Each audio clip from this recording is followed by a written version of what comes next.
Hello Stampers, my name is Linda Bedinger and I'm an independent Stampin' Up! Demonstrator, and today I'd like to show you how I made this card. This is a very elaborate and special sympathy card for a very dear friend of mine, and so it's not an easy card necessarily. It's not fast, but I think in the end it is beautiful. And so there's several techniques that are used here to get this effect, and this would have to go in a special box made to accommodate this flower. As you can see, it's quite large, and so one of those U-line boxes that you could put a set of cards in would probably work for this, or a handmade card like for a set of cards would also work for this, and I'll probably end up making a box for this to go in. But I wanted to share it with you because it's a very special card for me. A friend of mine passed who was I've known for nearly 50 years. And so this is for his widow, and there's a lot of love in this card. And so I thought I would just share it with you today and show you how to do several things in order to do this. So let me tell you what we're going to need to make this card. First of all, we need a Whisper White base, very vanilla base, 8.5 by 5.5 scored at 4 1/4. Then we need 2 panels that measure this is soft suede, in the soft suede that measure 5 1/4 by 4, and then I have 2 panels in the very vanilla that measure 3 3/4 by 5. We're going to create the background here and cut out the flower. So in addition to that, we need a large piece of very vanilla scrap, and I'm going to say it's close to half a page of A2 card in order to make the flower, the daisy flower. And then we need a pretty good sized piece of scrap in Always Artichoke to make the leaves. Since this had kind of a vintagey look, I wanted to keep it with a more muted green, so I went with this Always Artichoke. It's kind of a gray green to my eye. Anyway, so that is what we're going to need to make the card, and so let's just go ahead and get started. And the first thing I'm going to show you how to do is how to make this background piece for the front panel. And we're going to make that, I'm going to bring up a big piece of scratch paper here. And you need a piece of acetate, or this is one of those plastic file folders that you put things in, and these are the ones I use for my scraps of a color, and then I put them in the file with my regular cardstock, and that way I've got scraps right there, so this surface will work just perfectly. And I've chosen to use 3 colors today. I'm using Marina Mist and Wild Wasabi and Soft Suede. And so I'm going to show you how to get this sort of watercolor wash background. At least this is one technique, and it's not one I've showed before, so I'd like to show you how I did this. I'm going to take my marker and lay it on its side, and I am going to scribble across the page here some of this Marina Mist ink. Then I'm going to do the same thing with my Sahara Sand, my soft suede, kind of in the middle, and it's fine to go over one to the other. And the last one is my Wild Wasabi, and I'm doing a fairly wide path here, you'll notice. I'm going to add a little bit more of that wild wasabi in a couple of spots that got missed. Because what I want to do is I'm going to wet this down with my mister, and then I want to be able to take my panel that I want to watercolor and lay it completely inside of this scribbling that I've done.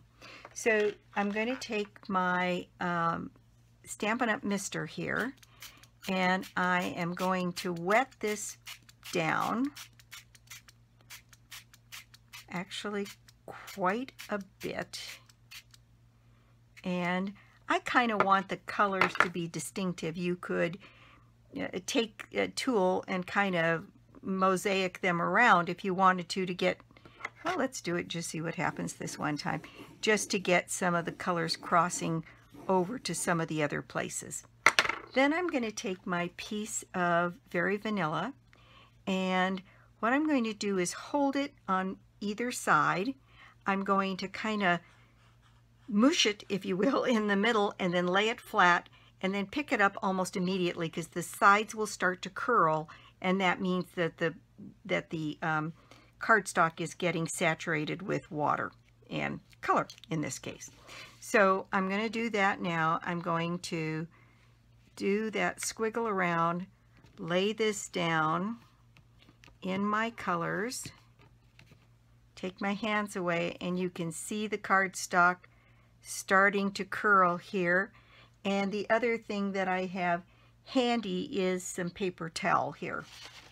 All right, so I'm going to pick this up, and you can see then I've gotten my color across my paper here.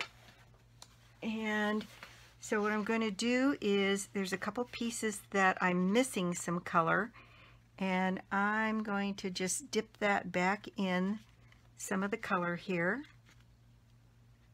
and get that going across.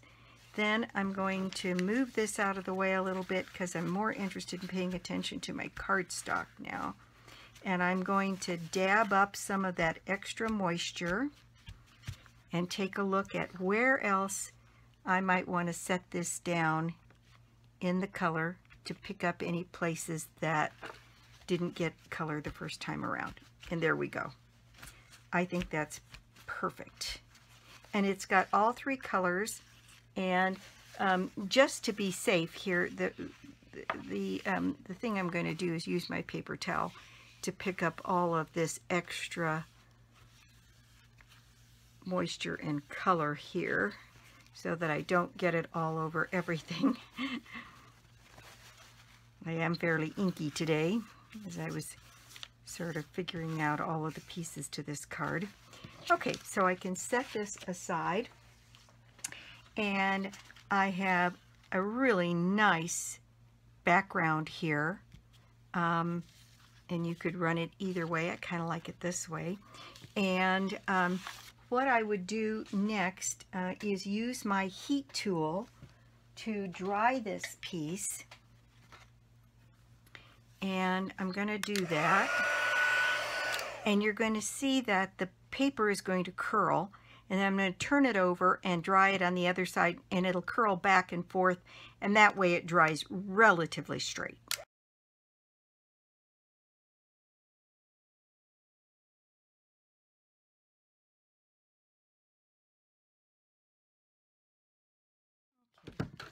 Now, this is still probably a bit damp, and it's dry enough though that I can start taking some of the kinks out of the paper here. And you'll see we have this wonderful soft background here. And as a matter of fact, just in case I had trouble with it today, I ran 2 additional ones prior to, and I like the definition of this one, so I may just go ahead and take the kinks out of this one and continue to try to use this particular sheet. I like the others as well, but this makes it more real because we did this one together. So there we go. So now I'm going to bring some of that scratch paper back in, because the other thing I'm doing is using, let's see, where did I put that stamp set? Right here. What I'm using, the only stamp set that I'm using is, well, I'm using two. I'm using Timeless Textures, and I'm using this Flourish stamp down here in the corner. And then from Teeny Tiny Wishes, I am using the With Sympathy stamp. I wanted something that was very understated and left the drama in the card. So what we're going to do here is, let me take this once more to try and get this cleared out. Then I'm going to take my Sahara Sand ink, and I just re-inked this pad, so my guess is it's going to be fairly juicy. So I'm probably going to stamp off once, yes, and then stamp on my card here.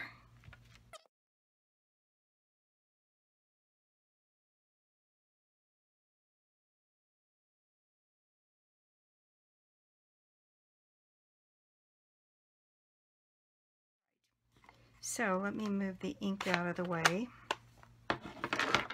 So I've got this background, and the very first thing I'm going to do is use lots of glue to help this lay down good and flat and mount it on this soft suede panel here. So let me put lots of snail on the back of this card.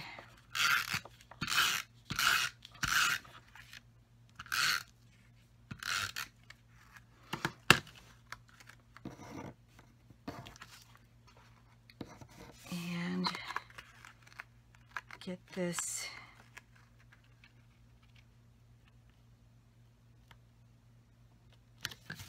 mounted on here.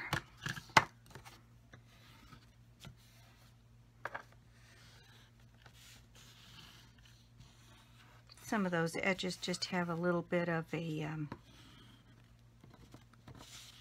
lip, if you will, and just running your bone folder over them smooths them out and leaves your card feeling pretty nice.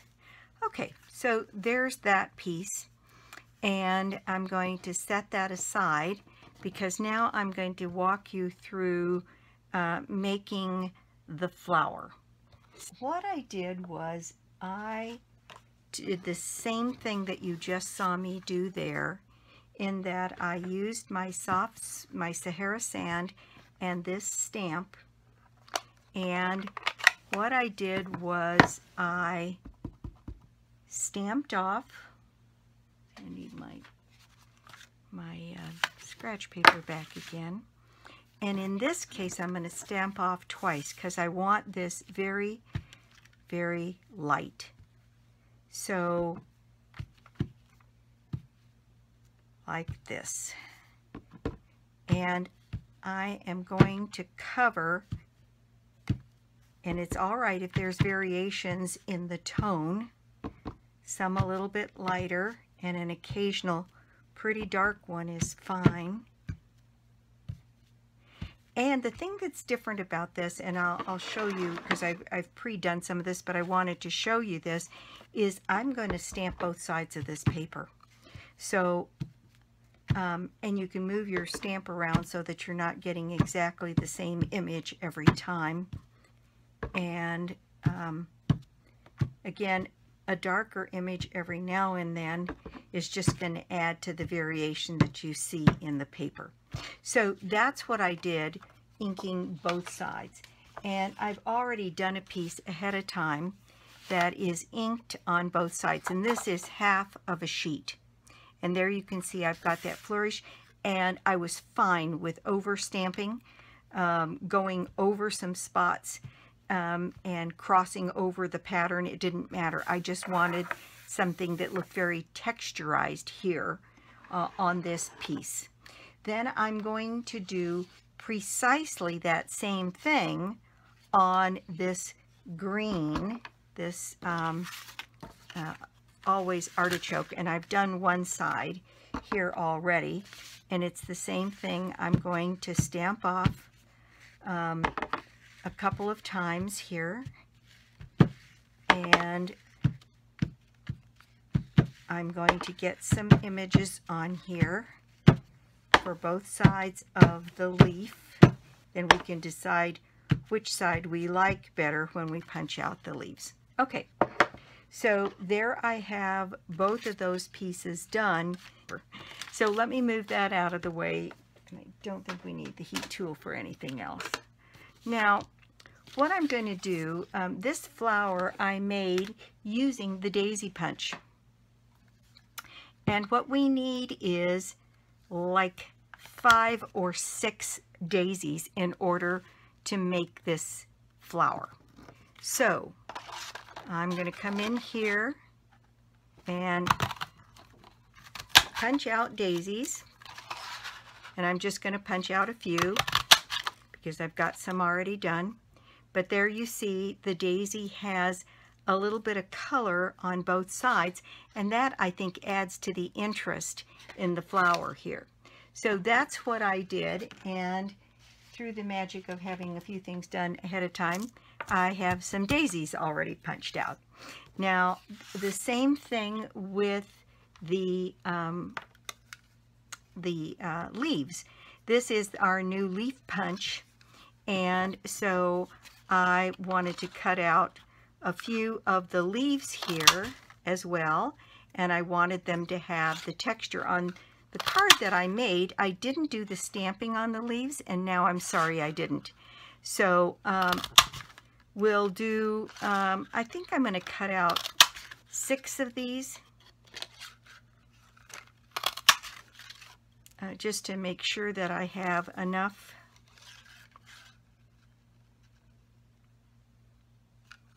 Get one more out of there. Okay. All right, so there we have daisies and leaves already cut. Now, what we're going to do with them is we are going to give these pieces some dimension. And I'm going to take a little bit of time with this because I want you to really understand what it was I did to get the various layers. So you'll notice that some of them are curled way up and in, and some of them are curled down. They're just all over the place. It's almost like a dahlia or a chrysanthemum. And that was what exactly I was going for. So let me take this first one, and I'm going to take a ball tool here, and I'm going to give these leaves some dimension, curl them up a little bit, just by going up and down the petal. Okay, and we're going to make that bud first. And when you go up and down the petal starts to curl, and so you get that kind of an effect. Well, I want it to curl a lot more than that. So what I found is if you come right to the base of the petal and you use your tool there, you get much more curl to the petal. So depending on which layer I'm making, I do this more or less. And since I'm trying to make the bud, I've got that curled in pretty good. Now I'm also going to use this tool on the center of that flower, and you can see I'm getting this to curl up really nicely here. And that I'm going to supplement with using my bone folder to get even more curl, and break down those fibers a bit more. I know it looks like I'm uncurling, but what I'm trying to do is get a good bend in these flowers, in these petals. And what I'm doing is, as I'm curling them, I'm bending the flowers back by putting the edge of the bone folder against my thumb and getting a deep curl in here. So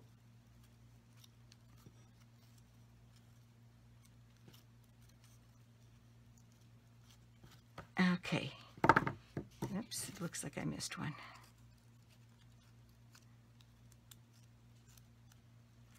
Okay. Now I'm going to come back and I'm going to, and there you see, now I've got a really nice tight curl, and that's the ball or the very inside petal of my flower. And then to various wider and lesser degrees, you're going to continue to do that. Let me show you how I did some of the ones that are curled back and forth. So same process to curl in and come down against the base so that I'm getting kind of a nice big curl in that leaf or petal. And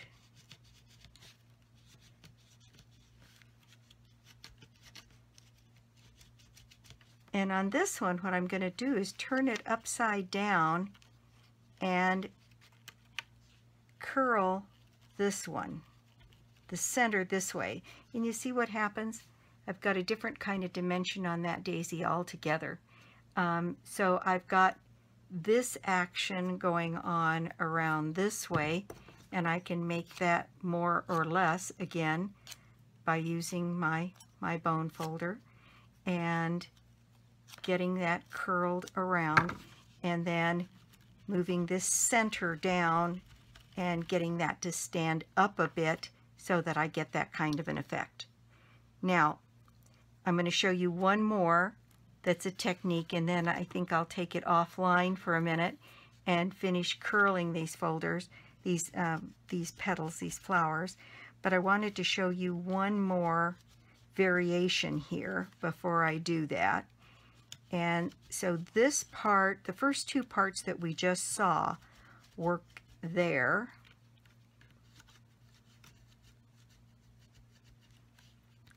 And then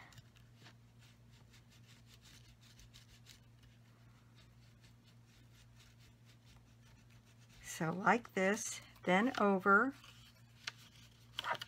and curl this up. Then I'm going to take the very ends and curl them back the other way.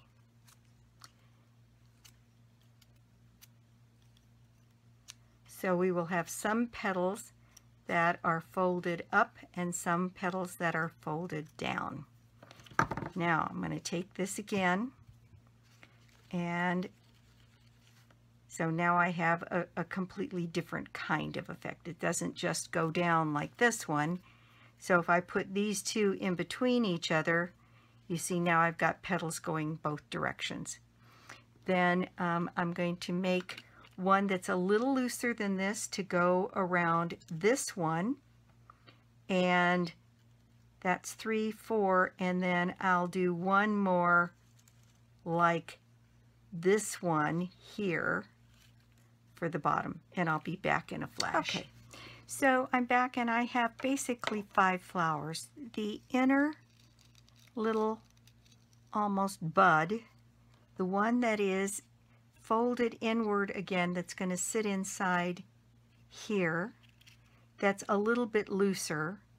Then I have one that the petals just go down.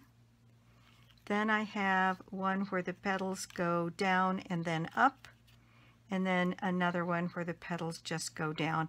And what's going to happen is these are all going to nest on top of each other, but we have one more step to do with them before we're ready to put them together, and I'll show you how I did that. I wanted to also show you what I did on these leaves, and I did those and I left one here to go. So these are the leaves that have the little bit of pattern on them. So I'm going to do the same thing. I basically take the ball tool, and by the way, the back of your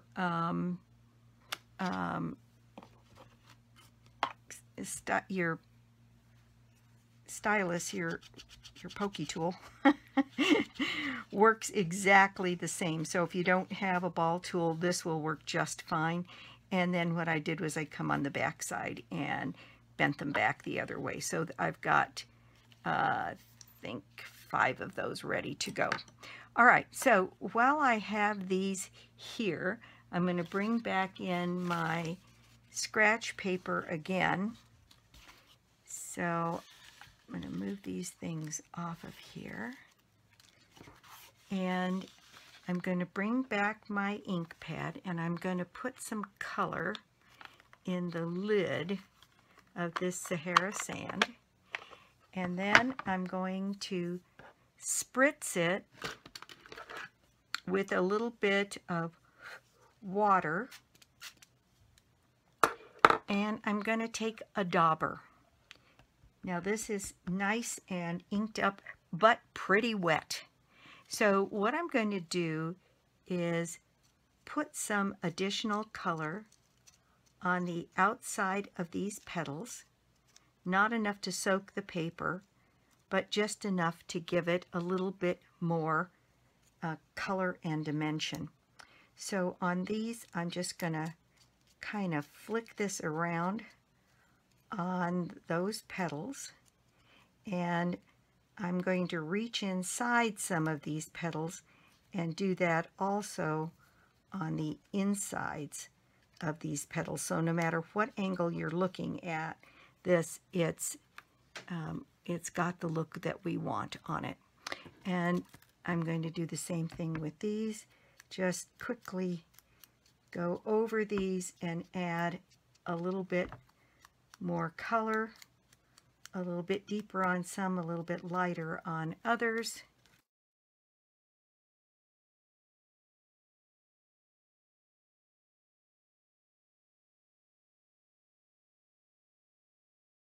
Again, not enough to really wet the paper much, just give it a little bit more interest. Okay, so now I'm going to put that ink away for the time being and bring back my piercing tool. My ball tool here. Now, one of the things that I did do was that I did tuck one of these very large faceted gems on the inside of this one bud flower. And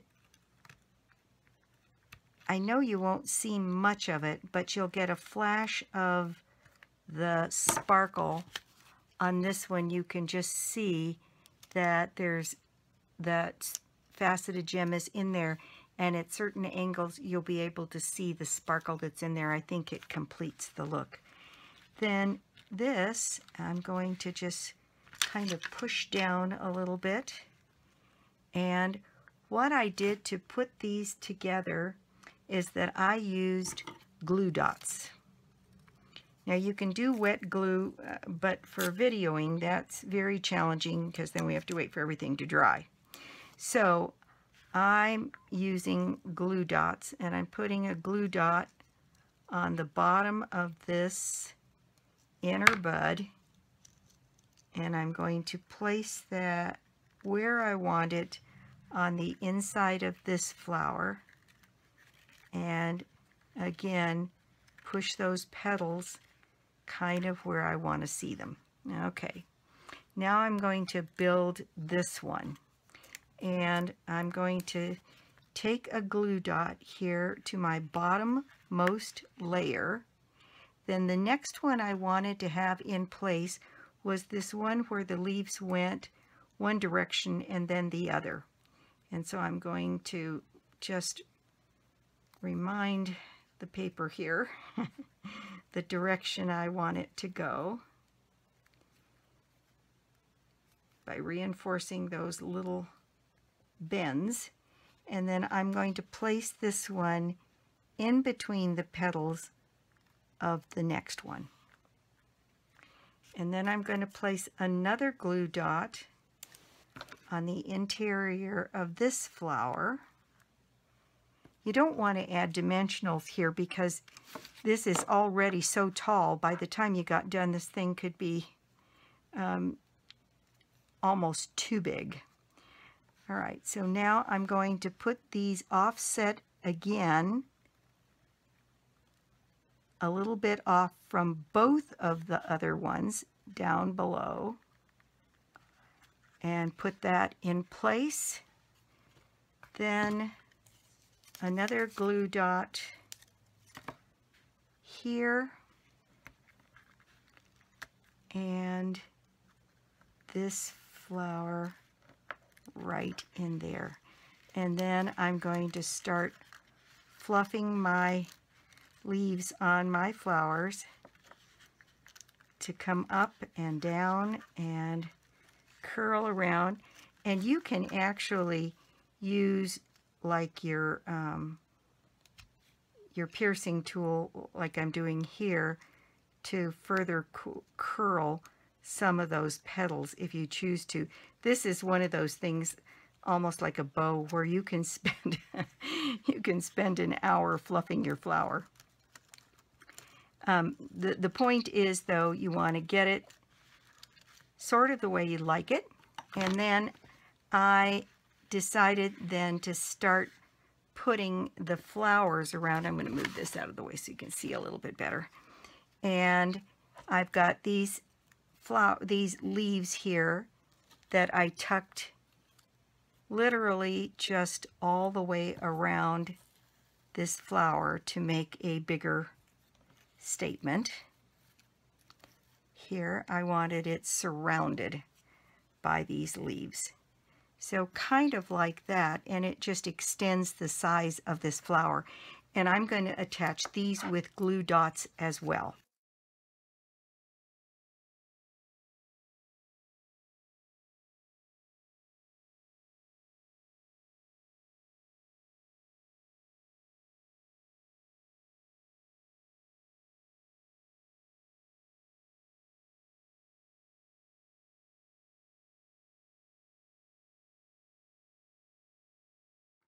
Okay, so I think you can see that what I did was I put a couple of glue dots on the bottoms of two of each of the leaves here. So one on each side, and then I can attach them to the petals of the flower here and just set them around the flower to get them where I want.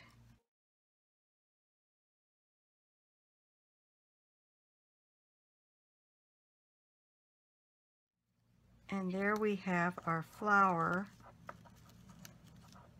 constructed with the leaves attached.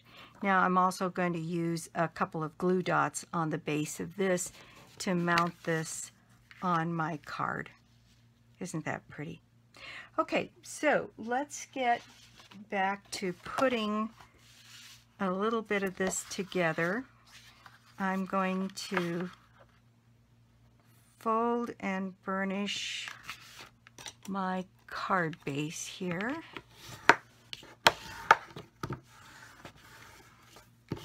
Get that all ready to go.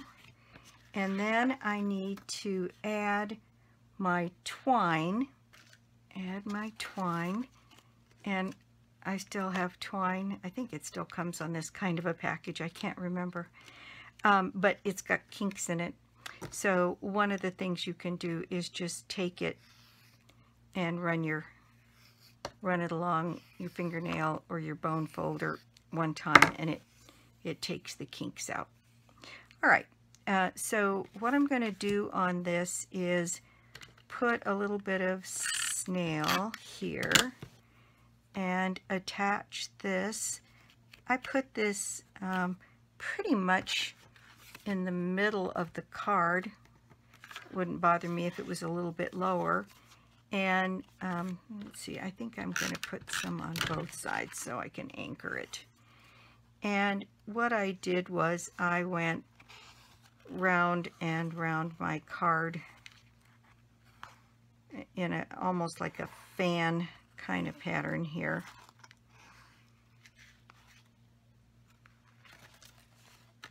A bunch of times. I think I got 5 strings on either side. Yeah, okay. And I'm going to anchor that and then trim that twine. And there, that is done. Fan those out, and then I'm going to draw them together here, and I'm going to use a piece of a glue dot here, and I've taken a little piece of the bones of a glue dot, and I've pulled this together, and I put this underneath the string, the twine, and laid it down on my card, just like that. And then my flower is going to go here, so that's going to get pretty well camouflaged. Then the next thing I did was take some more of this twine, and again, I got to get the kinks out of this, and I wrapped this around my forefingers, I don't know, 4 or 5 times, and then folded it in half and cut the string. And I took another little piece of glue,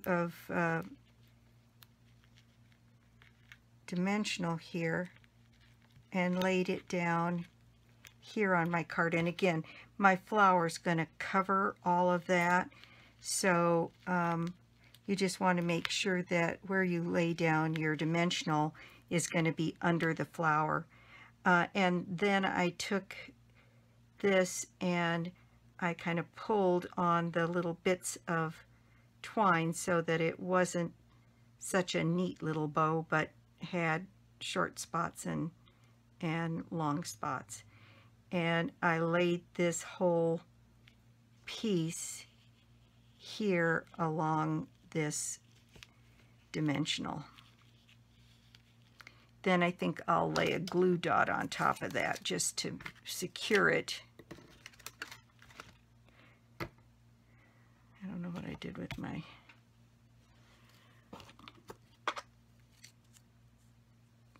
Okay, so I've got that kind of all stuck down there on those 2 dimensionals, and I'm going to take a glue dot and anchor those even further. My flower is going to go on top of there, so that won't be a problem. And in fact, this piece of twine I may take up around here so that I actually have a tail. I don't know what happened to my other tail. I see it. It's right up there. Okay, so now I'm going to add some glue dots to the bottom of my flower here.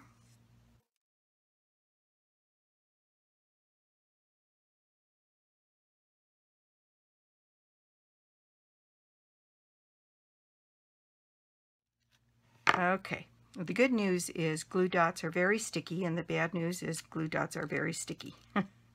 My gem came out, so I'll have to work on that here in a second.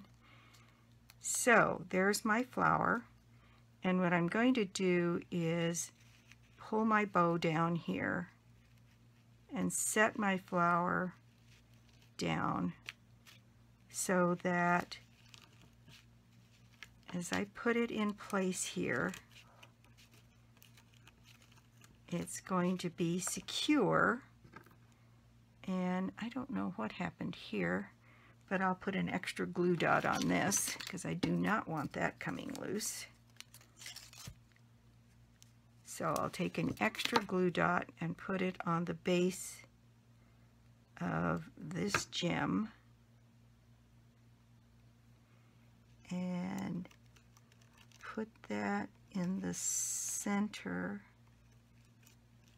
of my flower. Then I'll have to fluff my petals again.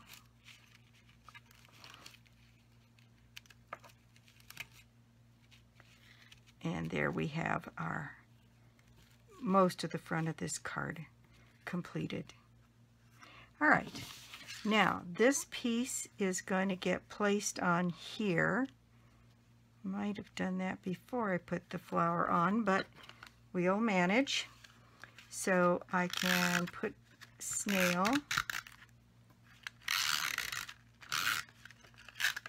down and across here and put this in place.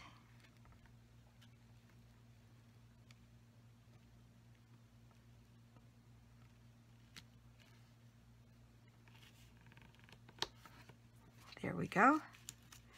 All right. The next thing I want to do is to take my stamp from Teeny Tiny Wishes that says with sympathy and my Sahara Sand ink, and I am going to stamp this on a piece of scrap.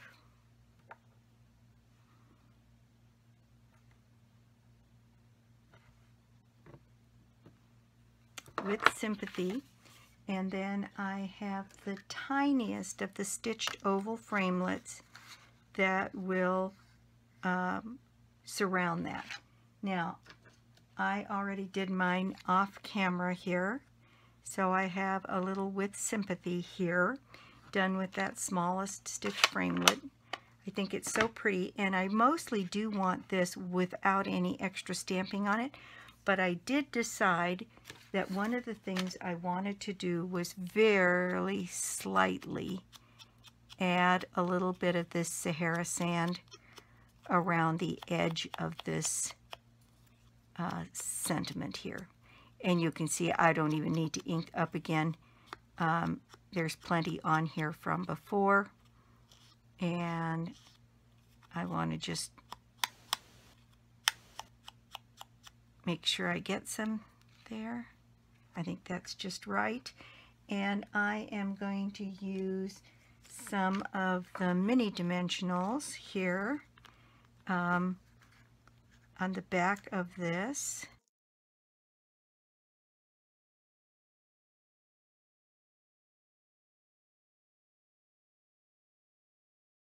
Add my with sympathy up here at the top. Now, there we have the exterior of the card done.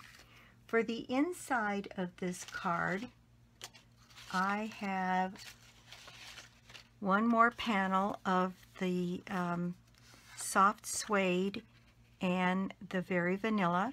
And what I'm going to do is bring back in that piece of scratch paper again one last time. And I'm going to go back to my flourish stamp so that the theme continues here. I'm going to stamp off twice and just stamp this around the rim.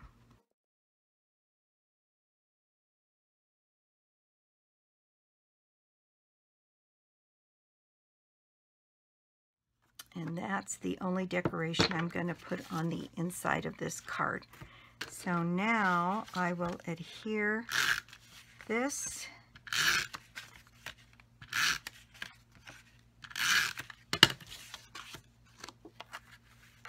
to my soft suede panel.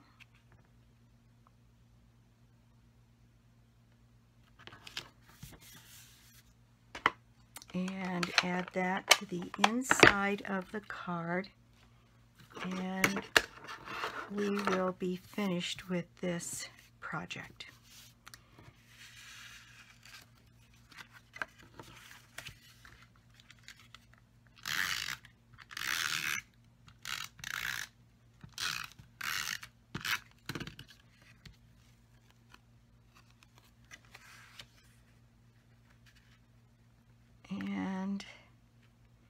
Now, the thing to keep in mind is this was just a very special card for me and I needed sympathy, but this would make a beautiful anniversary card. It would make a great birthday card. It would make an amazing thank you card. And you can see this one is after I inked up my ink pad. So it's got a little darker relief on it, and this one has the little lighter. And I really do like both of them. You'll have to let me know what you think. But that is our project for the day. Thank you so much for stopping by my YouTube channel today. I do appreciate it. And subscribe and share the video with others. That helps me as well. And you can get anything that I've used here today purchased on my website, www.lbedinger.stampinup.net. And the prize draw for this month is the Love Today planner kit. Let me just reach here and grab it so I can show it to you. So if you place an order with me this month in August, the Love Today planner kit is the prize draw. It's $37 value in the catalog. It's just a wonderful planner set. I'm using mine virtually every day. I just love it. And let's see. I'd love to be your demonstrator if you don't already have a demonstrator, or you could join my team. And the details are always listed below the video, including my phone number if you'd like to chat about it. Until next time, when I'll be back with more projects and cards, bye!